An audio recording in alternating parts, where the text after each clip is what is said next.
Hello and welcome, my dear friend. There's something I need you to know, and I won't wait until you're ready to hear it, because in a deeper way, you already are. God is proud of you. Not because you followed the rules perfectly, not because you stayed calm when you were supposed to scream, not even because you kept faith when everything tried to bury it.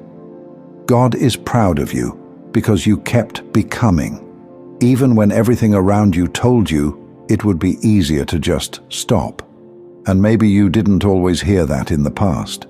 Maybe nobody said it to you when you were younger, when you did the right thing with shaking hands, when you gave away your last bit of strength and still didn't receive what you needed. Maybe no one noticed when you quietly chose love, in a moment when revenge would have made far more noise. But heaven did. That's the part you need to sit with today. Nothing good you've done has gone unseen. You've been walking with a spiritual integrity that doesn't beg for applause. You've been breaking cycles, clearing bloodlines, holding peace in places where anger was the only language. You've made healing decisions without any guarantee of reward. And every time you did, you built something eternal. You see, God isn't impressed by appearances. You don't win divine favor by performing your pain correctly. That's not what this is. That's not who you are. You're not being recognized for suffering quietly. You're being honored for rising truthfully, for being real in your storms, for not abandoning your light to fit into rooms that mistook your humility for weakness, for feeling everything and still returning to love, not the emotion, but the choice. You have no idea how rare that is. There's a sacred kind of power in someone who can walk through fire without becoming what burned them. Someone who can see cruelty clearly and still choose not to pass it forward. That's the kind of strength no sermon can teach, no textbook can capture. And you, whether you realize it yet or not, are carrying that exact kind of power. You've taught God more about faith than most people ever will. Because your faith didn't come from comfort. It was carved out of the in-between, formed in the places where nothing made sense, and still, you didn't give up on the story. That's why the blessings coming to you now feel different. It's not just your time in some generic cosmic cycle. It's the moment when your truth finally starts to echo louder than your trials. You earned this season in silence, through late nights no one knew about, through self-restraint that looked like defeat to people who never understood your discipline, through decisions that made no sense on paper but aligned perfectly with your spirit. So now something shifts. The light you've been cultivating in private starts to ripple outward. The peace you used to fight for shows up with less resistance, and people begin to feel something around you that even they can't explain. That's not a coincidence. That's the fruit of a soul that didn't quit. And maybe you still feel unsure about it. Maybe you're still getting used to the idea that goodness is allowed to come to you without chaos as its price tag. Maybe joy still feels foreign, like a language you used to speak fluently but forgot after too many years of survival. That's okay. It's returning now. And not because you manifested it perfectly, not because you finally found the right words to say in prayer, but because even when you doubted yourself, God didn't. The divine knew exactly what it was doing when it put that spirit in your body, when it gave you eyes that see deeper, a heart that feels further, a voice that carries more weight than you know. You are what healing looks like in motion. You are what integrity looks like in a world that rewards performance. You are what it means to walk as a soul that remembers its source, even when the world forgets. And listen, it hasn't been easy. The most sacred transformations rarely are.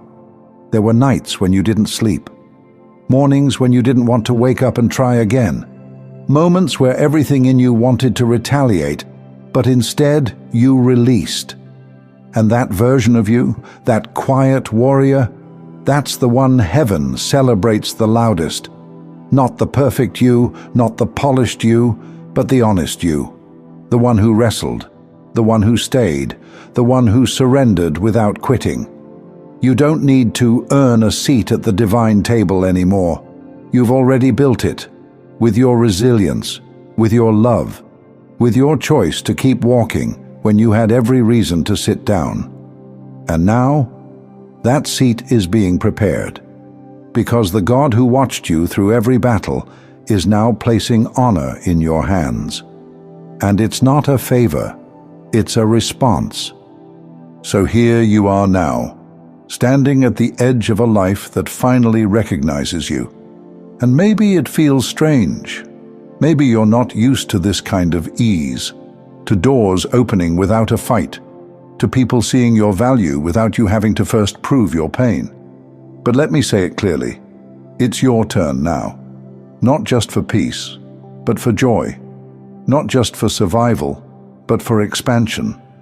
Because there's a difference between getting by and being blessed. And for too long, you've known how to endure. But now you're about to remember how to receive. That kind of shift doesn't happen just because time passes. It happens when alignment catches up with identity, when your soul is no longer playing small just to avoid drawing too much attention. And make no mistake, your presence is powerful. You're not just a light in someone's darkness.